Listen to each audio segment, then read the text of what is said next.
నేను చూసిన మొన్న అమిత్ షా అంటున్నాడు పార్లమెంట్ లో, अभी एक फैशन हो गया है आम्बेडकर आम्बेडकर आम्बेडकर आम्बेडकर आम्बेडकर आम्बेडकर। इतना नाम अगर भगवान का लेते तो 7 जन्मों तक स्वर्ग मिल जाता।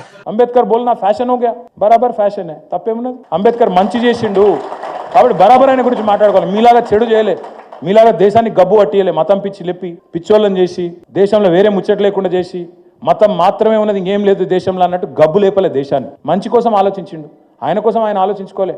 ఆయన కావాలంటే ప్రపంచంలో ఎక్కడైనా సెటిల్ కావచ్చు, ఆయన కావాలంటే ఆయనకున్న తెలివికి. ఎందుకు చెప్తున్నా అంటే నేను అర్థం చేసుకుంటందుకు ప్రయత్నం చేసిన అమెరికాలో ఉన్నప్పుడు ఒక మన దేశంలోనే ఉన్నదా రిజర్వేషన్, ఈ అమెరికాలో మనకి ఇస్తుంటుందా అని చూసిన. మీకు చాలా మందికి తెలియదు, అమెరికాలో అఫర్మేటివ్ యాక్షన్ అని ఒకటి ఉంటుంది. అది కూడా ఇవాళ పెట్టలే, 1950-60లో పెట్టిండ్రు అక్కడి ప్రభుత్వం. ఎందుకు పెట్టిండ్రు?